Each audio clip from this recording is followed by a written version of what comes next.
Hello दोस्तों, आप सभी का स्वागत है हमारे इस वीडियो में। इसमें हम पढ़ेंगे भाषा हिंदी तथा अंग्रेजी, हिंदी भाषा व्याकरण, हिंदी वर्णमाला और विराम चिन्ह। जो हिंदी वर्णमाला और विराम चिन्ह है उनके बारे में हम इसमें पढ़ेंगे।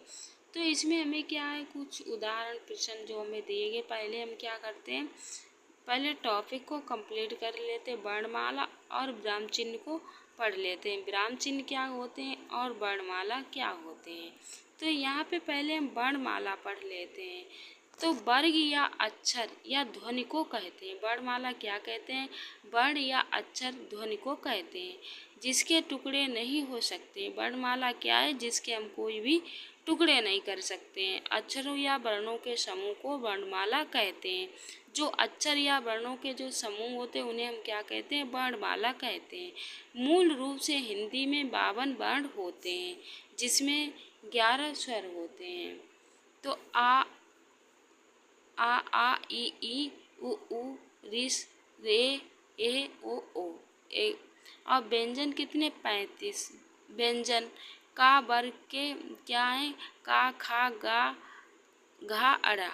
चा वर्ग क्या है? चा वर्ग चा छा जा झा अड़ा टा वर्ग। और टा ठा डा अड़ा अड़ा अड़ा अड़ा। यहाँ क्या? अड़ा अड़ा में दो गुण व्यंजन है। तो ता वर्ग क्या है? ता था दा धा ना। पा वर्ग क्या है? पा फा बा भा मा। अंतस्थ या रा ला बा होता है। तथा ऊष्म व्यंजन, तो ऊष्म क्या है? सा सा सहा और हा। तथा संयुक्त व्यंजन, जो एक अक्षर को दो अक्षरों को मिला के बना होता है, उसे हम क्या कहते हैं? संयुक्त व्यंजन। तो इसमें क्या है?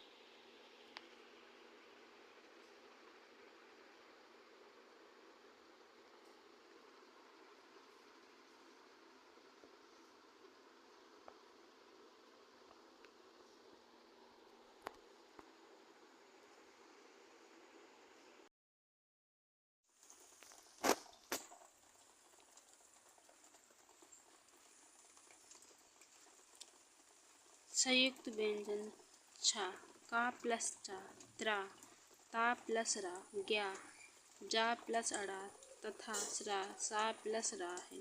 इसके अतिरिक्त टू अन्य अंकः अनुस्वार एवं विसर्ग हैं। केंद्रीय हिंदी निर्देशालय के अनुसार इन्हें स्वर वर्णमाला में दिखाया जाना उचित नहीं है। वस्तुतः ये स्वर न होकर स्वर मिश्रित व्यंजन हैं, जो पूर्ववर्ती स्वर के साथ ही उच्चारित हो सकते हैं। विदेशी भाषा से ग्रहण की गई ध्वनियाँ, जिन्हें तल बिंदु या नुक्ता वाले वर्ण कहते हैं, सामान्यतः अरबी फारसी के लिए गए शब्दों में प्रयुक्त होते हैं। वे का खा गा घा जा फा, किंतु आ का खा तथा गा और का अब कम हो प्रयोग होता है। तो आ या उसकी मात्रा सूची शिरोरेखा पर लगा चंद्र चिन्ह वितरित ओ का सूचक है। तो कुछ अंग्रेजी शब्दों के देवनागरीकरण में इस विशेष चिन्ह का प्रयोग होता है, जैसे कॉलेज, ऑफिस आदि। स्वर वे ध्वनियाँ हैं जिनके उच्चारण में श्वास का अवरोध नहीं होता है, अर्थात हवा बिना किसी रुकावट के मुंह से निकलती है। इसका वर्गीकरण निम्न प्रकार किया जाता है। उच्चारण की मात्रा या अवधि के आधार पर। मात्रा या उच्चारण की अवधि के आधार पर स्वर 3 प्रकार के होते हैं: हास्य स्वर, दीर्घ स्वर और लुप्त स्वर। तो स्वर कितने प्रकार के होते हैं? 3 प्रकार के: हास्य स्वर, दीर्घ स्वर और लुप्त स्वर। हास्य स्वर जिन स्वरों को एक मात्रा में उच्चारित किया जाता है उन्हें हास्य स्वर कहते हैं। हास्य स्वर आ ई उ रिस। ऋषि का उच्चारण भी सामान्यतः री के रूप में होने लगा है, पर लिपि में इसका प्रयोग प्रचलित है। आगे दीर्घ स्वर, जिन स्वरों के उच्चारण में एक मात्रा काल से अधिक समय लगता है उन्हें दीर्घ स्वर कहते हैं। दीर्घ स्वर आ ई उ ए ओ आ।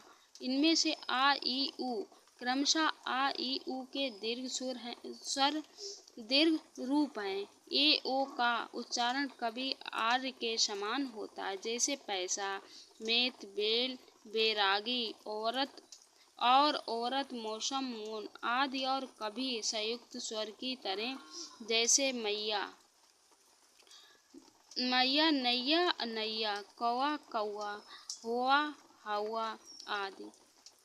विलुप्त स्वर अथवा त्रैमात्रिक स्वर, जिन स्वरों के उच्चारण में दीर्घ स्वर से भी अधिक समय लगता है अथवा 3 मात्रा जितना समय लगता है, विलुप्त स्वर अथवा त्रिमासी स्वर कहलाते हैं।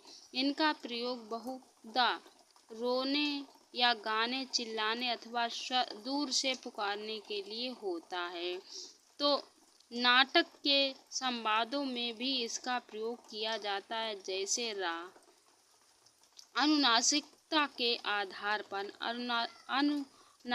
के आधार पर उच्चारण की दृष्टि से स्वरों के 2 रूप हैं, अनुनासिक और निरअनुनासिक।